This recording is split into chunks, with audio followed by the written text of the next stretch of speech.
En nuestro país, una de las instituciones más poderosas y fundamentales, el Poder Judicial, está en la mira del gobierno para ser transformada.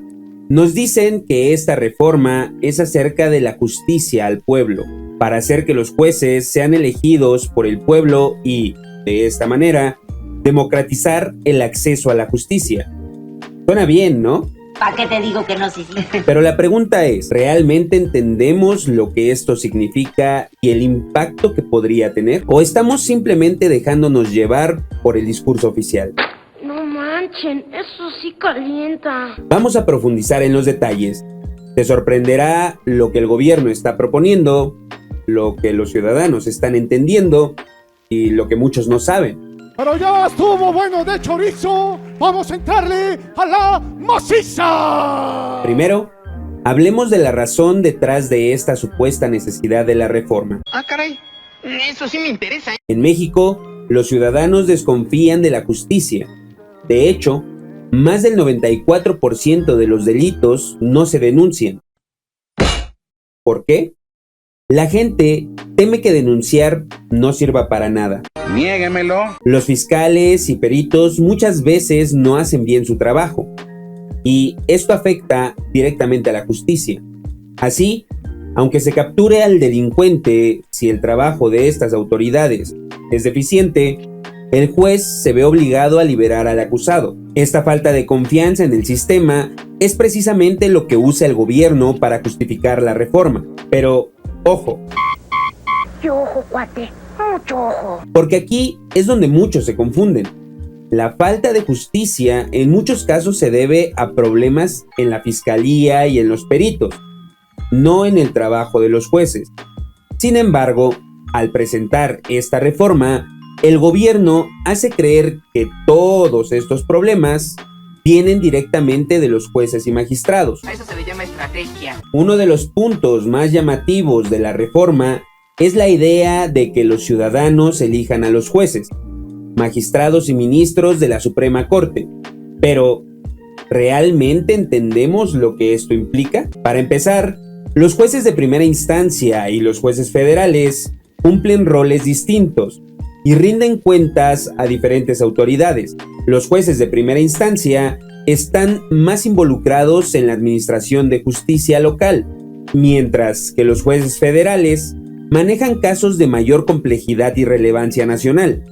Sin embargo, la propuesta no hace esta distinción clara, lo cual genera una confusión en la gente. Por ejemplo, muchos no saben que los jueces de primera instancia responden a tribunales estatales y se encargan de casos comunes, mientras que los jueces federales ven temas constitucionales. ¿Por qué nadie me lo dijo? ¡Ay, debo haber parecido un idiota! En términos simples, los primeros se encargan de los ladrones, asesinos y la mayoría de delitos que afectan a la población de a pie, mientras que los segundos se encargan de juicios relacionados con narcotráfico y delitos de índole federal. Pero sobre todo, estos últimos se encargan de sancionar a las autoridades que no respetan la Constitución y son a los que el ciudadano puede acudir en caso de que una autoridad abuse de sus funciones. Esta confusión se presta para que el gobierno manipule la narrativa y haga creer que todos los problemas del sistema de justicia son culpa del Poder Judicial. ¿Es realmente justo? La reforma parece jugar con la falta de conocimiento de la ciudadanía. Creo que es muy obvio que sí. En la Universidad de Harvard, el ministro Alfredo Gutiérrez Ortiz Mena habló sobre los requisitos para elección de jueces. Uno de los aspectos más ridiculizados fue el requisito de presentar 5 cartas de recomendación de vecinos o colegas para postularse como juez.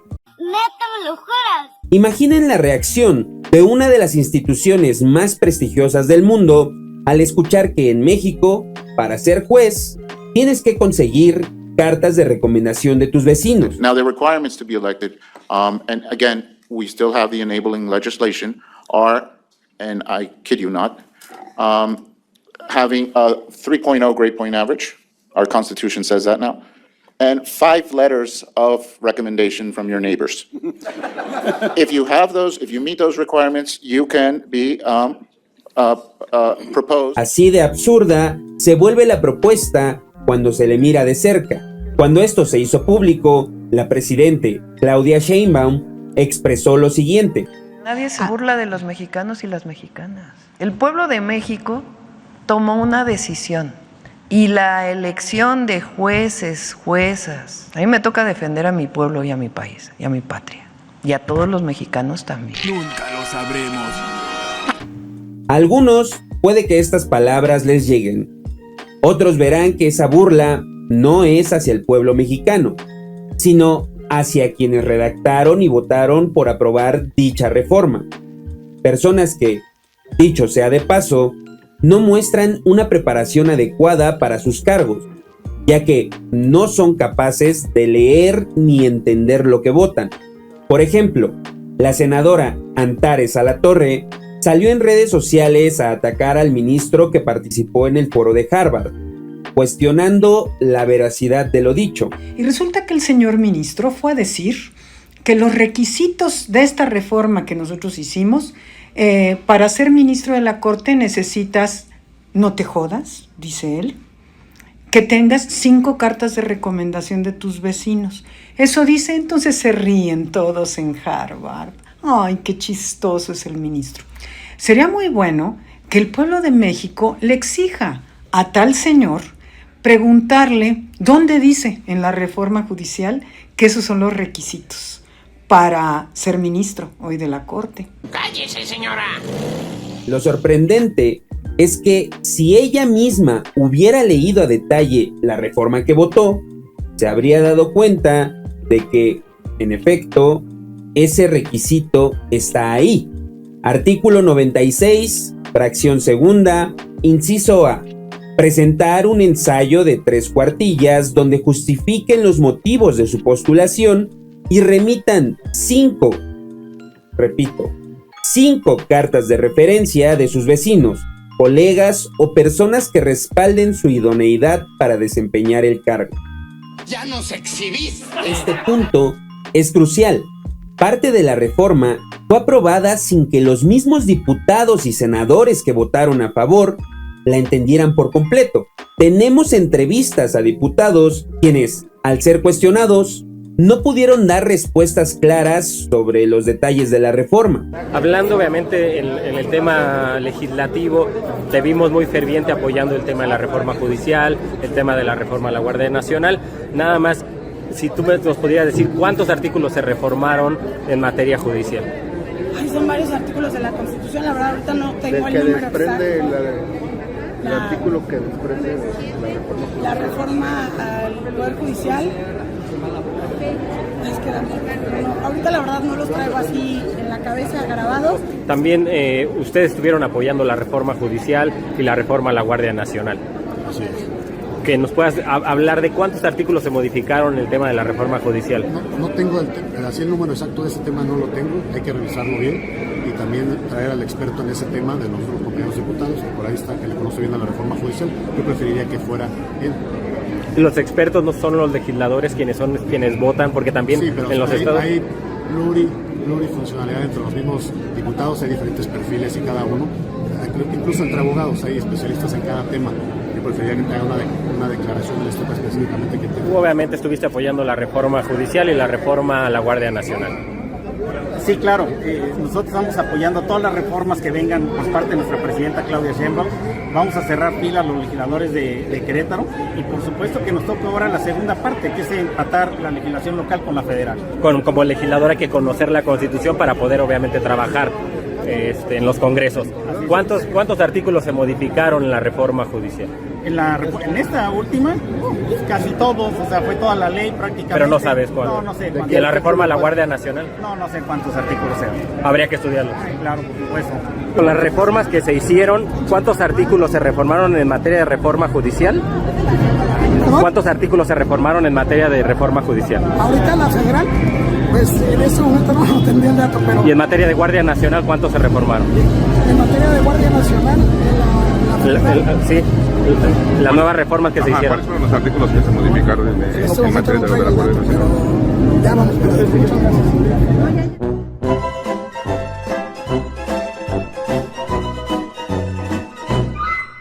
Este es el nivel de compromiso de nuestros representantes. Votan a favor de iniciativas sin entenderlas y nosotros, los ciudadanos, pagamos las consecuencias. Eso tuvo que doler. En respuesta a las mañaneras de la presidente Claudia Sheinbaum, el Poder Judicial ha comenzado a organizar sus propias entrevistas y comunicados para expresar su postura y advertir sobre los posibles riesgos de esta reforma.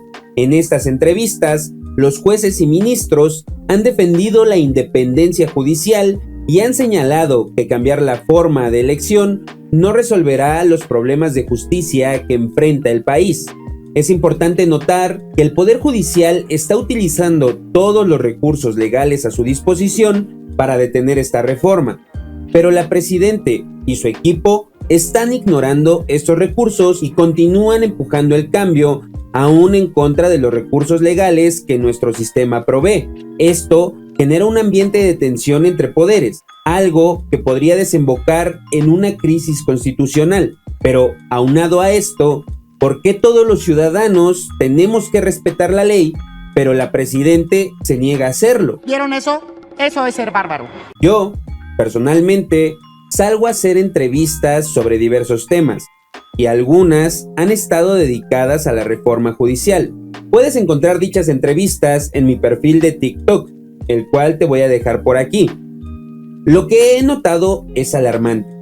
El mexicano promedio no tiene idea de este tema. Solo se queda con lo que escucha en los medios oficiales y no investiga por sí mismo. Esto se vuelve aún más evidente cuando les pregunto sobre la división de poderes en nuestro país y muchos no pueden ni siquiera contestar a esa pregunta. ¿Alguno de ustedes es capaz de mencionarme cuáles son los 3 poderes de la Unión? Tengo desconocimiento sobre eso. ¿De Unión así en general? ¿O los 3 poderes de la Unión, es decir, la división de poderes de nuestro país, cuáles? Tengo entendido que es la religión. Sí, religión. La presidencia y la comunidad. ¿Me quieres ver la cara de estúpida? ¿Me pueden decir, alguno de ustedes dos, cuáles son los 3 poderes de la Unión? Los poderes de la Unión, ¿no? ¿Tú? No sé si fuera nada. Ok. ¿Qué está pasando, doctor? ¿Qué está pasando? Sí, lo desconozco, por eso te digo. Y por eso mismo yo te pregunto, si desconocemos tantas cosas, ¿cómo podemos decir que estamos tomando una buena decisión? Bueno, es que mira, a veces no necesitas saber tanto. Mira, el instinto del mexicano es saber lo que es bueno y lo que es malo. Realmente también es... ¿Por eso elegimos al PRI? No, por eso es malo. Pero tú me acabas de decir que el instinto del mexicano sabe qué es bueno y qué es malo. Por eso... Si el instinto del mexicano supiera qué es bueno y qué es malo, no llevaríamos tantos años con malos gobiernos. Bueno, pero ahí por eso te digo, gracias también a la libertad de expresión y a lo que se ha quitado bajo las redes sociales, la información que hemos ido cultivándonos poco a poco, pues hemos ido creciendo con cierto conocimiento, adquirido cierto conocimiento.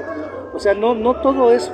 O sea, el instinto nos guía, es una parte de nosotros, pero si tú no te pones a pensar que, por ejemplo, ahorita los hechos son ¿Entonces los que... pondrías a un médico a operarte por instinto?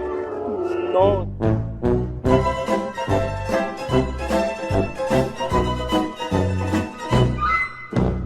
También he hecho entrevistas a abogados y trabajadores del Poder Judicial. Lo interesante es que la mayoría no niega que puede haber actos de corrupción, ni están en contra de una reforma en sí misma. Pero lo que muchos plantean es que la reforma, en su forma actual, no resuelve ninguno de los problemas a los que pretende dar solución. Lo sospeché desde un principio. Ni siquiera se está contemplando al Ministerio Público, las fiscalías o la FGR dentro de la reforma, entidades que son las principales involucradas en los actos de corrupción que afectan al ciudadano común. Eso sí es de gángsters. de gángsters. ¿Cómo pretende mejorar la justicia una reforma que deja fuera a los actores que, en muchos casos, son el origen de la corrupción? De verdad, hablar de una fiscalía es hablar enteramente de corrupción. Para revisar una carpeta de investigación, debes de dar un incentivo para poder llegar a algún acuerdo contenido en el 140 de procedimientos penales. Debes dar un incentivo. Ya, o sea, de verdad, en la fiscalía vamos a encontrar muchos actos de corrupción totalmente. Todas las personas a pie piensan que la fiscalía pertenece al Poder Judicial. Y no es así, o sea, como repito, Cuando no es así, ellas pertenecen al Ejecutivo. Es común escuchar que en Estados Unidos los jueces son elegidos por voto popular y con esto pretenden justificar la reforma. La verdad, las cosas como son. Pero aquí es donde se comete un error. En Estados Unidos, solo algunos jueces de tribunales menores, en ciertos estados, se eligen por voto popular. Los jueces federales y de la Suprema Corte son nombrados por el presidente y confirmados por el Senado, lo que les otorga una independencia del electorado y de la política. Además, una vez en su puesto, su mandato suele ser vitalicio, lo que les permite actuar sin temor a represalias políticas. En contraste, la única nación que tiene un sistema de elección de jueces similar a la propuesta en México es Bolivia, y allí los resultados no han sido los esperados. Este sistema ha llevado a que el Poder Judicial boliviano esté bajo fuerte influencia política y la independencia judicial se ha visto comprometida. ¡Cielos santos! Otro de los peligros de esta reforma es que, al permitir que el pueblo elija a los jueces, se abre la puerta para que el sistema de justicia se politice. Imagina que los jueces tengan que hacer campaña para ser electos, quizás financiados por ciertos grupos o partidos. ¿Realmente crees que podrían mantener su imparcialidad? Si esta reforma se aprueba, los jueces, en lugar de rendir cuentas solo a la ley, tendrían que rendir cuentas a las preferencias populares y políticas, y eso es peligroso. ¡Santo Dios! Es un plan terrible. La justicia debe de ser ciega, pero con esta reforma podríamos terminar con un sistema judicial que se incline hacia donde soplan los vientos políticos. Entonces, ¿qué podemos hacer? ¡Dime! Primero, informarnos. El sistema judicial es complejo, pero vale la pena entenderlo mínimamente para saber cuándo nos están manipulando.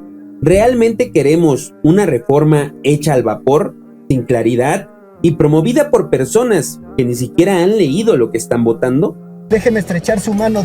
Este es un momento crucial para México. No podemos simplemente aceptar cambios sin cuestionarnos, porque el riesgo es real. Podríamos terminar con un sistema judicial manipulado, politizado y, lo más preocupante, sin independencia. Batman, mira el tamaño de esas bolas. Déjame saber en los comentarios qué opinas sobre esta reforma. Excelente. ¿Crees que realmente es una mejora o es solo otra forma de control? Esa es una excelente pregunta.